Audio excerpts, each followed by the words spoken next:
छात्रों नमस्कार। आपके हिंदी साहित्य के द्वितीय पत्र आधुनिक काव्य के अंतर्गत इन दिनों हम महाकवि जयशंकर प्रसाद की कालजयी कृति कामायनी के ईड़ा सर्ग के पदों की व्याख्या देख रहे हैं। इसी क्रम में पिछले दिन हमने जिस पद को देखा था उसकी आज हम व्याख्या करेंगे। था एक पूजता देह दीन।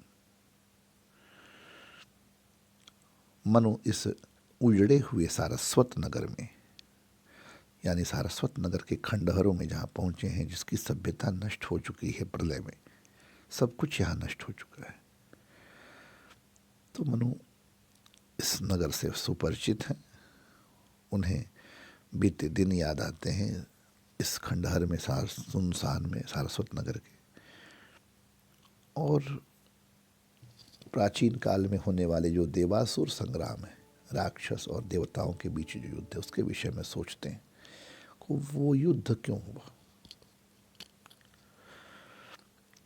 सोचते हैं तो पाते हैं कि उस राक्षस और देवों में जो राक्षस थे वे तो अपने शरीर, था एक पूजता देह दीन, अपने तुच्छ शरीर की चिंता में ही व्यस्त रहते थे।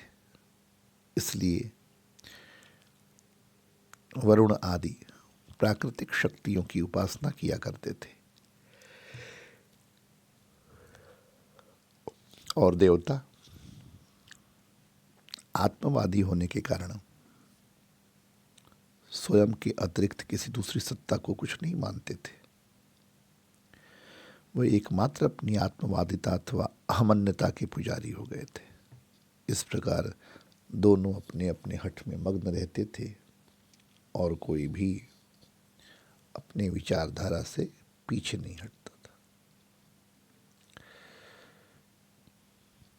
और यद्यपि दोनों ने अपने अपने मत को तर्क द्वारा समझाने का भी बहुत प्रयास किया, लेकिन अंत तक कोई एक दूसरे की विचारधारा को, एक दूसरे के मत को समझ नहीं सका, और अंत में दोनों में भयंकर संघर्ष हुआ।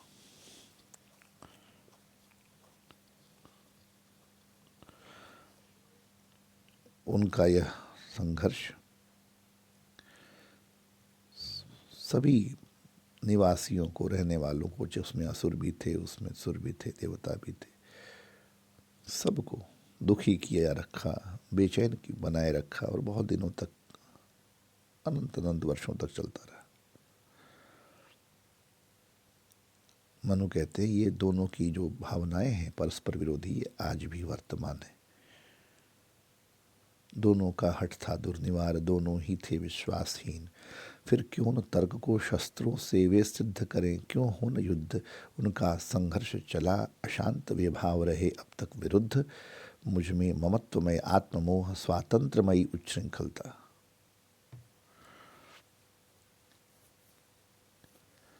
मनु कहते हैं इसी कारण आज मेरे हृदय में भी वही देवासुर संग्राम चल रहा है, क्योंकि एक ओर तो मैं ममता में लीन देवों की तरह आत्म प्रेम अथवा अहमन्यता का पुजारी बना हुआ हूँ, और मुझे स्वतंत्रता से परिपूर्ण स्वेच्छाचारिता बहुत अच्छी लग रही है।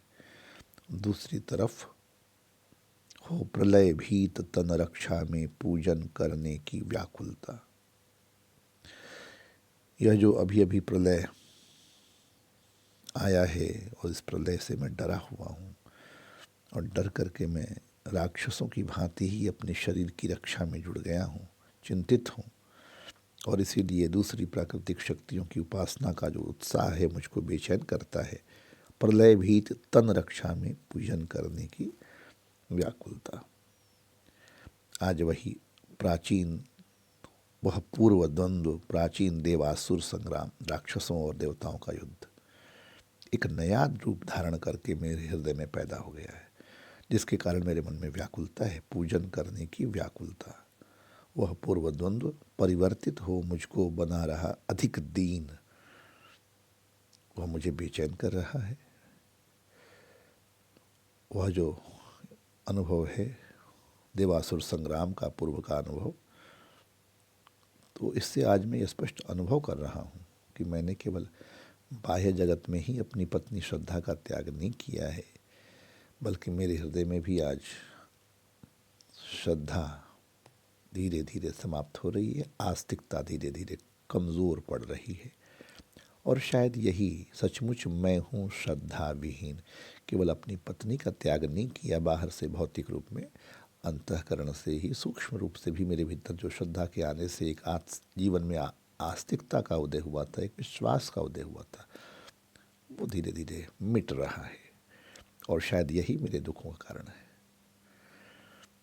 इस पद में प्रसाद जी ने श्रद्धा विहीन होने के कारण मनु के हृदय में द्वंद्व का उत्पन्न होना चित्रित किया है, जो मनोविज्ञान की दृष्टि से भी बिल्कुल सही है। क्योंकि मानव हृदय में जब किसी तरह की आस्तिकता, विश्वास की भावना नहीं रहती, तब वह सदा ही बेचैन तथा व्याकुल रहता है, उसमें निरंतर संघर्ष चलता रहता है। इसके आगे का जो पद है वह महत्वपूर्ण है आप लोगों के लिए। उस पद को आप अंडरलाइन करें, इस पद पर ध्यान दें। यह पद परीक्षा की दृष्टि से भी अत्यंत उपयोगी है। मनु, तुम श्रद्धा को गए भूल, उस पूर्ण आत्मविश्वासमयी को उड़ा दिया था समझ तूल। तुमने तो समझा असत विश्व, जीवन धागे में रहा झूल। जो क्षण बीते सुख साधन में, उनको ही वास्तव लिया मान। वासना तृप्ति ही स्वर्ग बनी, यह उल्टी मति का व्यर्थ गान। तुम भूल गए पुरुषत्व मोह में कुछ सत्ता है नारी की। समरसता है संबंध बनी अधिकार और अधिकारी की। जब गूंजी यह वाणी तीखी, कंपित करती अंबर अकूल। मन को जैसे चुभ गया शूल। अब इस पद में से आए कुछ कठिन शब्दों के अर्थ देखें। जैसे आत्मविश्वासमयी, इसका अर्थ है कि आत्म प्रेरणा में विश्वास रखने वाली और उसके अनुकूल आचरण करने वाली है। तूल समझ, उड़ा दिया था समझ तूल, यानी तूल कहते रुई को, रुई के समान हीन समझकर उपेक्षा की। असत विश्व, असत है, निस्सार संसार है। जीवन धागे में रहा धूल, जीवन कच्चे धागे में झूल रहा है, एक ही झटके में नष्ट हो जाता है। सुख साधन, सुखमय जीवन के साधन, वास्तव सार्थक यथार्थ स्वर्ग, जीवन का अभीष्ट आनंद। उल्टी मति विपरीत बुद्धि, व्यर्थ ज्ञान असत्य विचार। पुरुषत्व मोह मनुष्यता का अहंकार। सत्ता यानी अस्तित्व, महत्व। समरसता, समानता या समरसता का भाव। सामरस्य, अधिकार शासित, अधिकारी शासक। तीखी, तीक्ष्ण। अंबर आकाश, अकूल अत्यंत असीम। अकूल या कोई और छोर ना हो, चुभ गया शूल, कांटा लग गया, हृदय में कसक हो गई। मनु, तुम श्रद्धा को गए भूल। आइए इसकी व्याख्या देखें इस पद की। कि मनु जिस समय सारस्वत नगर के खंडहरों में पड़े हुए अपने जीवन के विषय में सोच विचार कर रहे थे कि उसी समय उन्हें काम की शाप ध्वनि का स्वर सुनाई पड़ा। काम ने कहा, मनु आज तुम श्रद्धा को भूल गए, उन्हें विस्मृत कर गए। वह श्रद्धा तो सदैव अपनी आत्मा से प्रेरणा लेकर कार्य करती थी, उस पूर्ण आत्म विश्वासमयी को।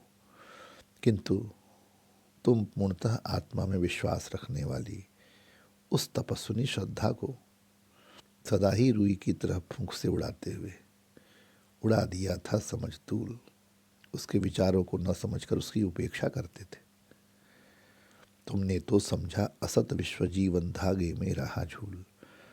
तुम तो इस संसार को सदा ही निस्सार समझते थे, असत विश्व, और तुम्हें यह विश्वास हो गया था कि इस क्षणिक संसार की तरह मानव जीवन भी क्षणभंगुर है।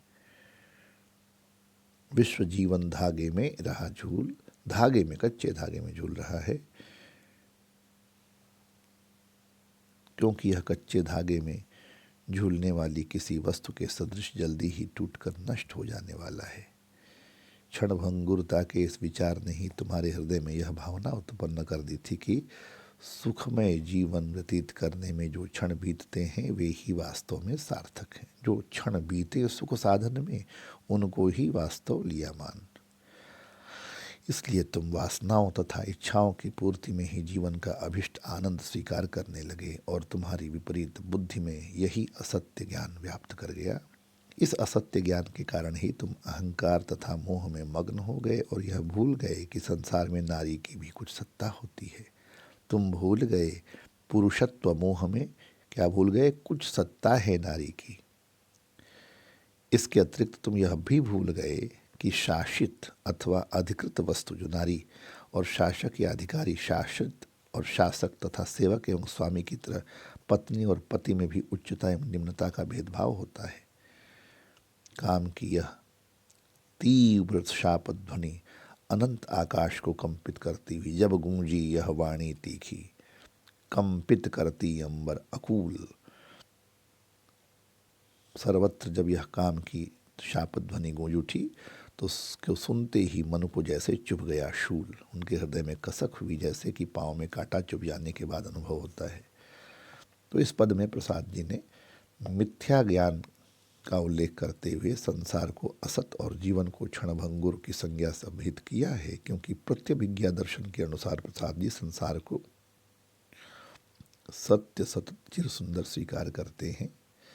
कवि ने उड़ा दिया था समझतूल, जीवन धागे में रहा झूल तथा मनु को जैसे चुभ गया शूल आदि पदों में मुहावरों का प्रयोग किया है, जिनमें लाक्षणिकता भी है और व्यंजकता भी। कवि ने यहाँ रुई के बिंब के माध्यम से श्रद्धा की स्थिति और शूल के बिंब के माध्यम से मनु की व्यथा की बहुत महत्वपूर्ण अभिव्यक्ति की है। आज के लिए इतना ही।